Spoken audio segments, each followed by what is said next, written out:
Welcome to episode 51 of The Lowdown Show. I'm Neil Graham. This week, I talked to regular guest Michael Uhlarik. Now, Michael, through his company Motorcycle Global, consults with OEMs worldwide, but that's not why he's here this week. This episode is the first in an occasional series where guests share with us an epic, life-changing journey by motorcycle. And Michael's is a gem. It involves breaking the law, a high-strung two-stroke, an inadvertent fill up with diesel, and a helpful Italian prostitute. But first, a word from our sponsor. Picture this: you're halfway through a DIY motorcycle fix, tools scattered everywhere, and boom, you realize you're missing a part.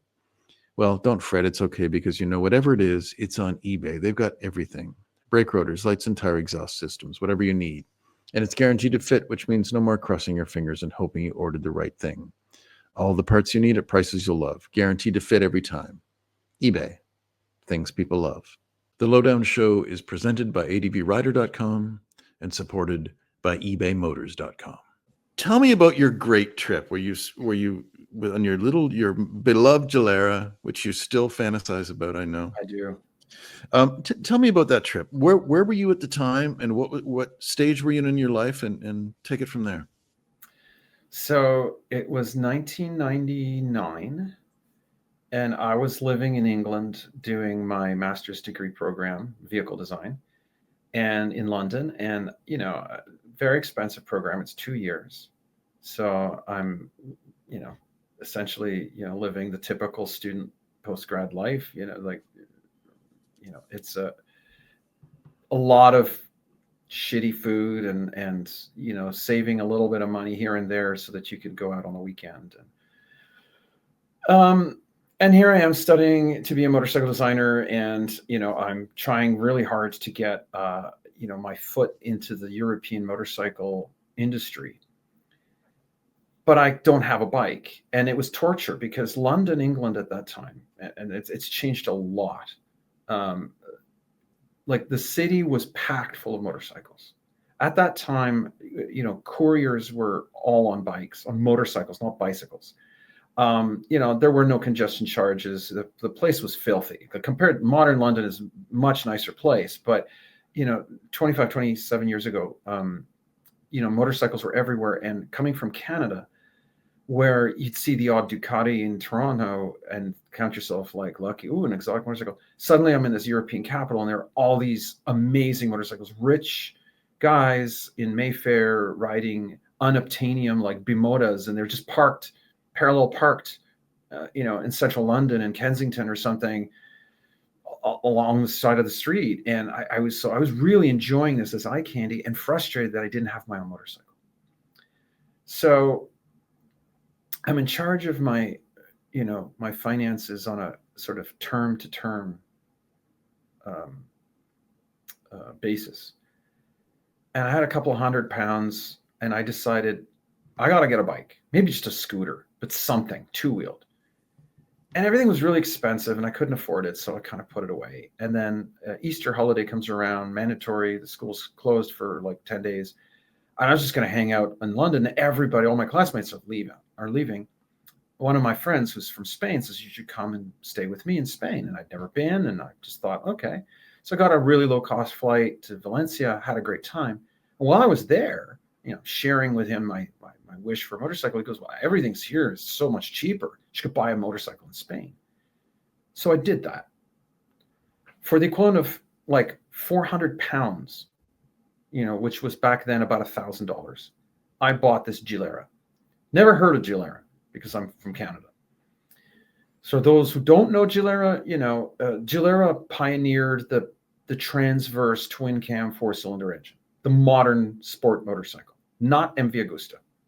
MV, Count Agusta poached all the engineers from Gilera because they're both from Arcore in the same part of Italy.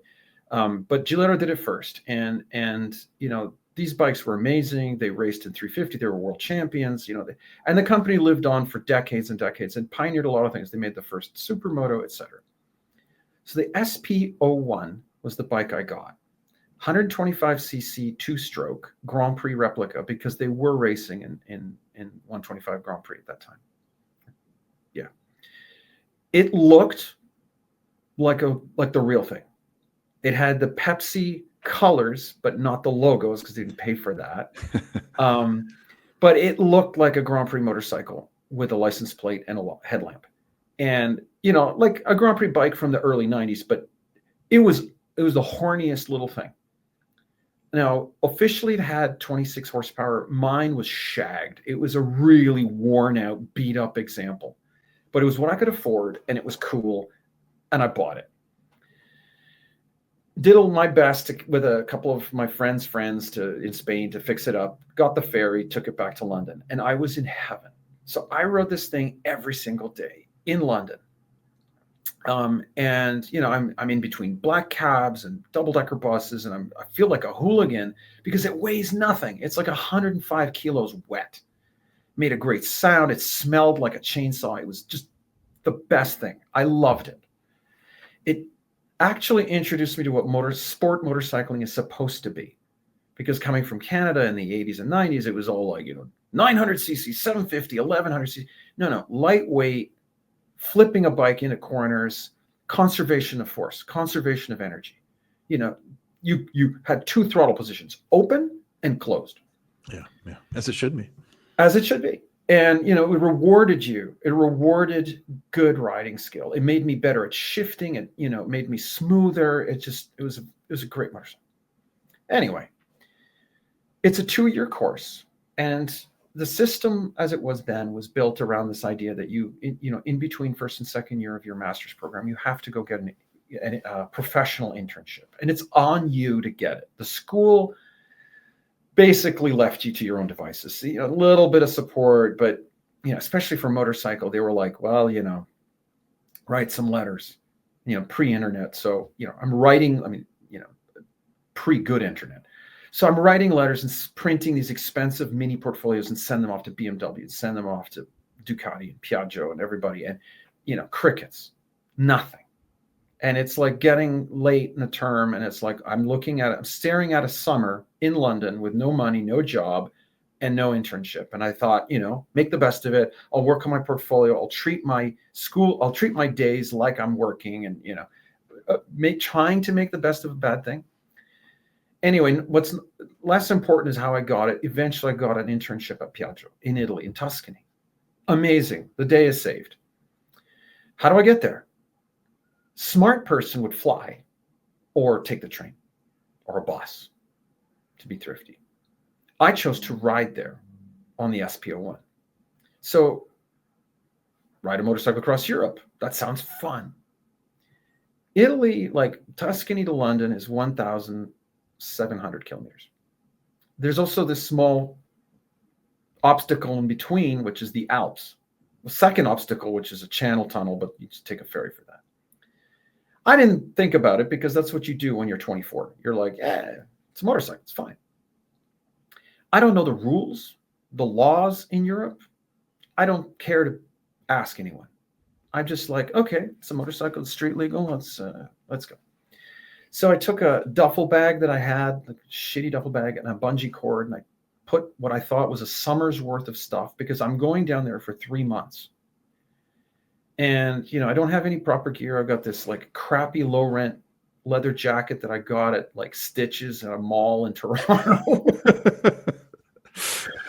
Leather garden gloves, my hiking boots. I thought double duty. I love hiking. I'm going to be in Tuscany. I'm going to just, some jeans, and I had a good helmet. I had a Shoei, RF.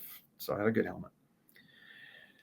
And I'm like leaving. I'm out the door of this student house, and the phone rings, and I'm literally got my hand on the door. The bike's idling, like it's ready to go. And I'm like, should I answer the phone? Nah. And then for some reason I decide to answer the phone. So I go in, and it's my friend Andre from Toronto. Oh my God, what are you doing? Oh, I'm so glad I caught you. I'm like, I was just out the door. I'm in Paris. I'm on my way to Italy. Why don't I stop by? So this totally lucked out last minute phone call that I could have easily ignored. High school friend. I get on the bike. I get lost in London. I miss my ferry. I get the next one. I get into France. And this is before the EU's open borders. So, you know, I have to go through passport control.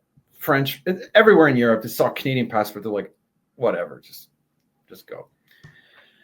But I stopped, you know, I have to stop every roughly hour and a half to put gas in it, because at highway speed, this 125 at 120 kilometers an hour, you know, 70 miles an hour, it goes through a tank of gas in about 120 kilometers, which was a mercy, because while I adored riding that bike, it was a terrible highway motorcycle.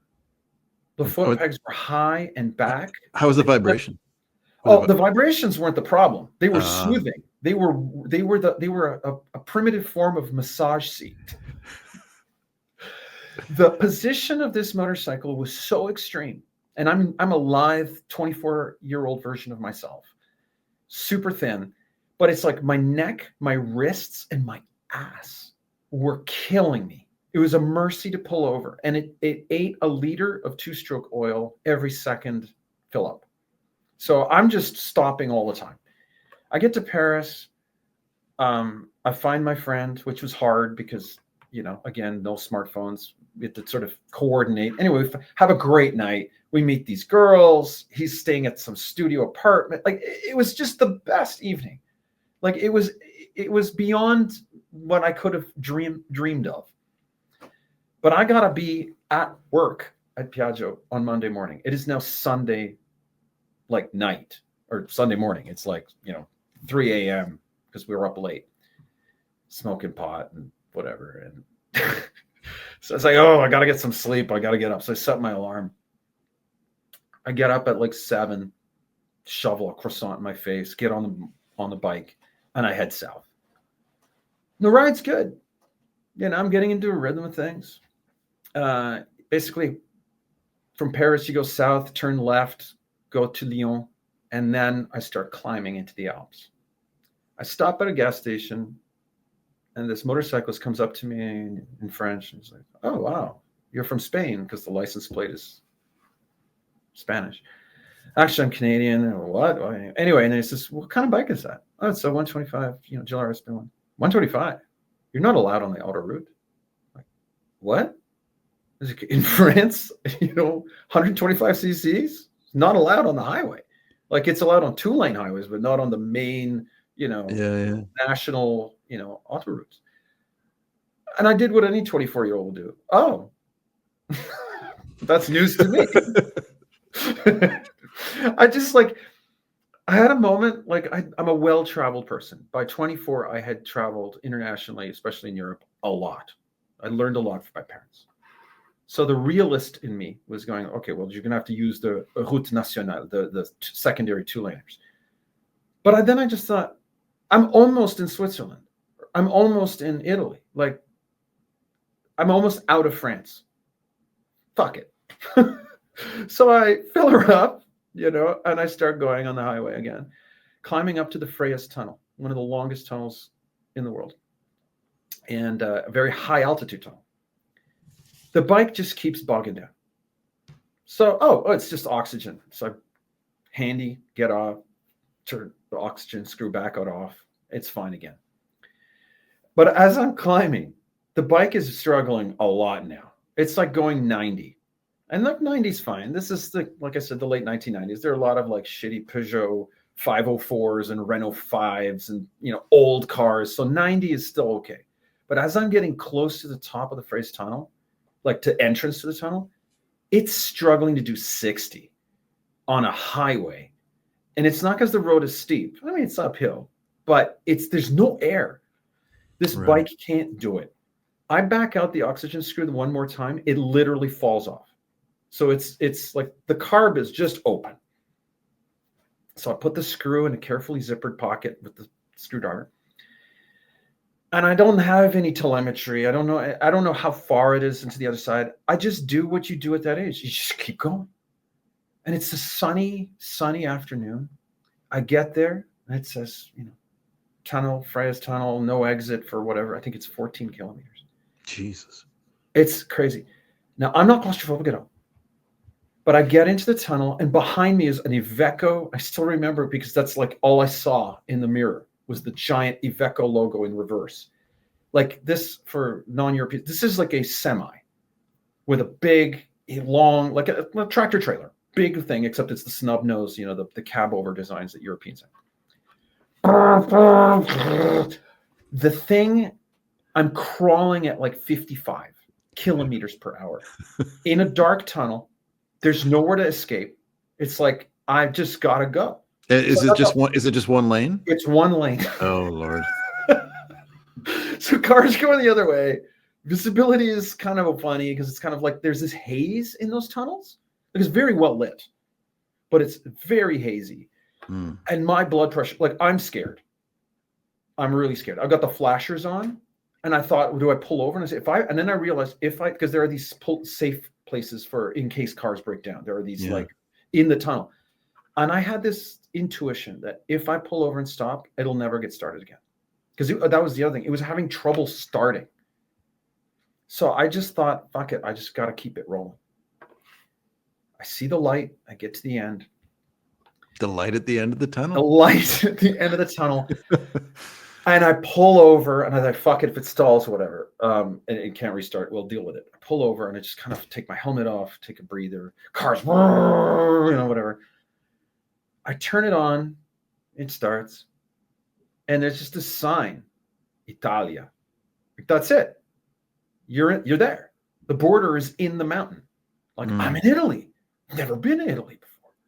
I'm in Italy on an Italian motorcycle. This is so crazy. So I'm elated. And the only thing that puts a damper on it is that the sky was blue and sunny in France, on the French side of the French tunnel.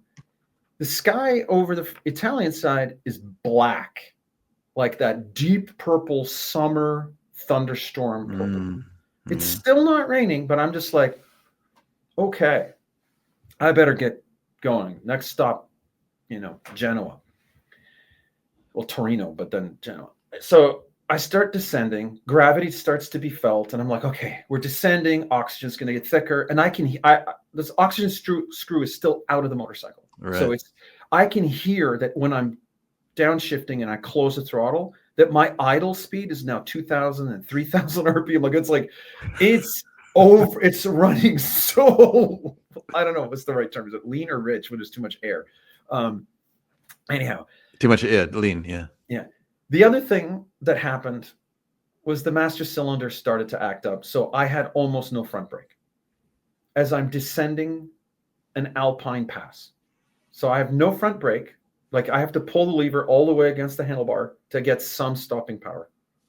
So I have iffy brakes, an engine that's going crazy, and then it starts raining. And I mean like sheets of rain, like colossal rain, like visibility is almost nothing. There's an Ajip station. We get to you can tell it's at the bottom. It's starting to the steepness is gone. Like a gas station. I pull over. I get a coffee. And there's a bunch of motorcyclists under the awning. And of course, they all come over. I don't speak Italian at that time. Oh, Spagna, you're Spanish. I'm like, Canadiense. Like, what? Same conversation. And the same thing. 125, like 125. No, 125 on the autostrada. Okay. So no brakes, not legal. And it's like 5 o'clock maybe p.m. So this is Sunday, and you're supposed to be in work tomorrow at 9 a.m. next morning. Yeah, 8 a.m. actually. Yeah. So I'm like, okay, I don't know how much farther it is. It's Europe. I'm Canadian. It's Europe. Not that far. Well, the rain keeps pounding, and I just think, well, there's nothing for it. I've just got to go. So I climb aboard, and I start riding. And then amazingly, as I turn right after Torino to head towards Genoa, towards the coast, the sky opens. And it's literally the dark clouds parting and the shafts of light. And the air is suddenly like 10 degrees warmer. And you can smell the sea. And I was euphoric. And people use these words, everything is awesome and amazing. This was awesome in the original correct sense of the word. The next 90 minutes were the best motorcycling minutes of my life. That little bike, I had returned the screw to the carburetor and made it idle properly. I was at sea level. And the highway from Genoa along the coast, I mean, it's in one of the James Bond movies. It's like tunnel, seaside, and the tunnels have windows cut into it, so you still see the sea, and you hear your own vehicle. And I had this thing wound up, and I was listening to this beautiful little engine, and it sounded great, like at high RPM, like 12,000 RPM, and that's where it lived. Like I was reaming this little thing out. The sun was setting, it was getting dark. I had the lights on. It had white face gauges, which were real like 80s, 90s thing I loved. And when they were lit up at night, the light was green. Felt like a Ferrari or a Lambo. It felt exotic. I was in Italy. I was in this breathtaking scenery. Traffic was light, I guess because it's Sunday night. I was on my way to work at a motorcycle factory as a design intern, and I had this cool motorcycle. Life was perfection. And it really lasted until my turn off for Pisa. Paid they had these tolls that you had to stop every so often. The air was sweet. It was warm. My jacket, everything was soaked. I had dried out in the meantime. I get off the autoroute, the autopista to, I've used French and Spanish. It's autostrada. There we go. And I get onto this 2-lane road, and I have a map that I've hand drawn from an actual map because I didn't own one. I remember those days. Like, you know, and it was taped to the fuel tank where it just said follow number highway this to this town and then turned onto highway this number to that town. And this is Pisa, like as in Leaning Tower of Pisa. That's roughly where Piaggio is. They're in a small town called Pontedera, 5 minutes from Pisa. So one more tank. I've got enough fuel to get me to my destination. And it's late, but it's not like terrible. It's like 10 p.m. I'm like, I'm buzzing. I'm so alive. You know what? This was a great ride. What an adventure. This whole weekend was incredible. I'm just going to gas it up now so I can go to bed and not think about it tomorrow. That's the sensible thing to do. So I see a gas station. I pull over. I'm in the like pretty small town Sunday, Italy back then. So gas station's closed. Oh, shitty. And then I realized it has this thing called automat. And I don't know Italian, but auto means self. And then I see a car pull up, and this very nice man who spoke French, that's how we were conversing, explained to me, oh, you put your money in this thing and you press pump number 2 and oh, okay. So it's like you can use, okay, great. All through Europe at that point, gasoline was still offered leaded and unleaded. And of course, diesel.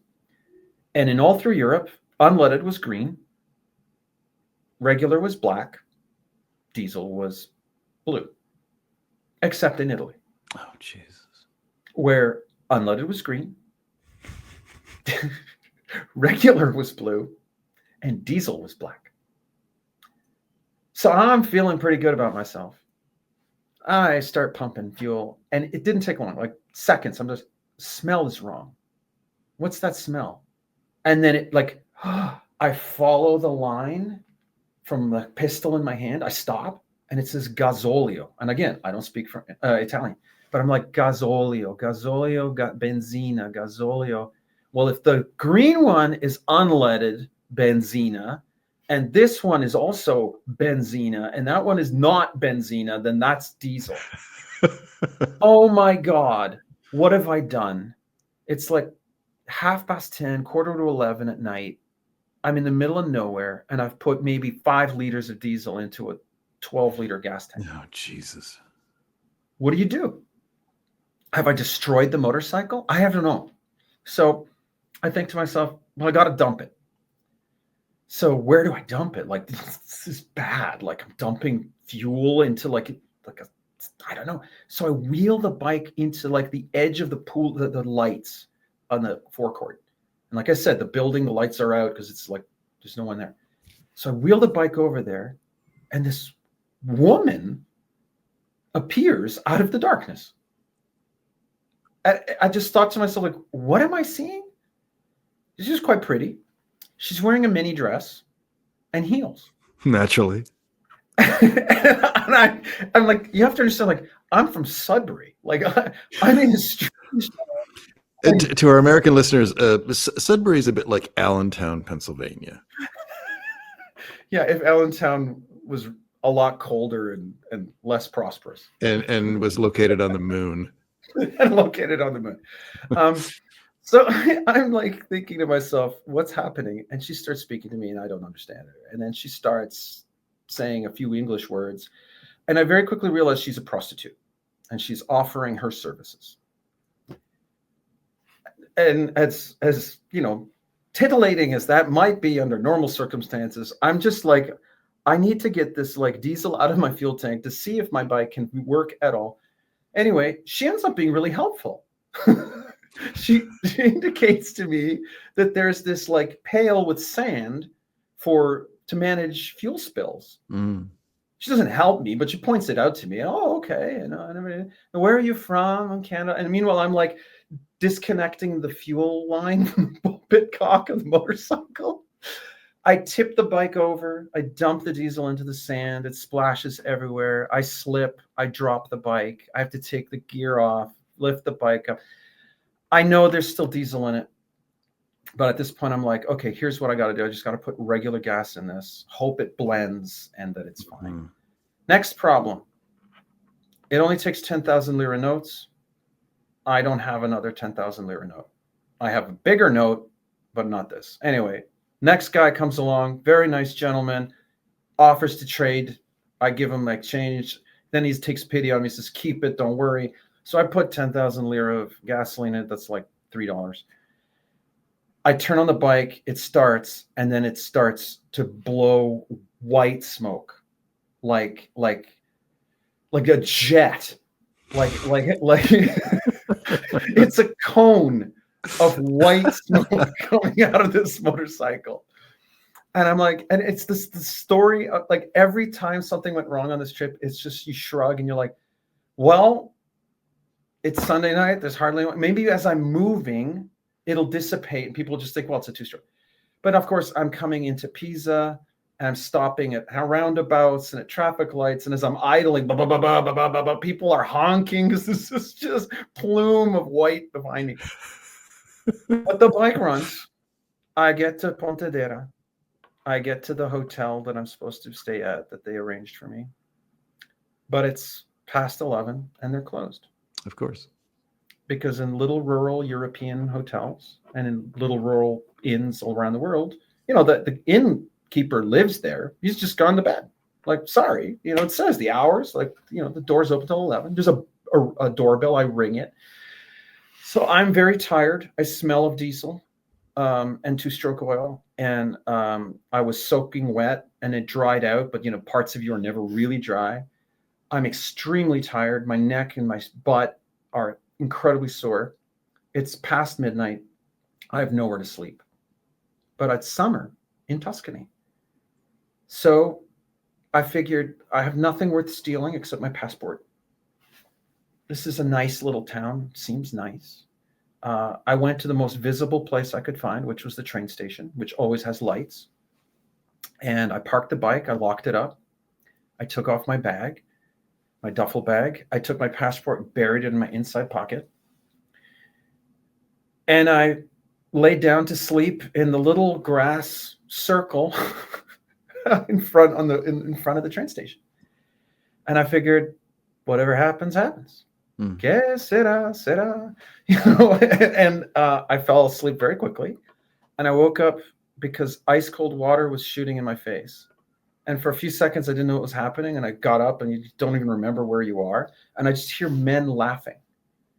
And it's dawn, like it's morning.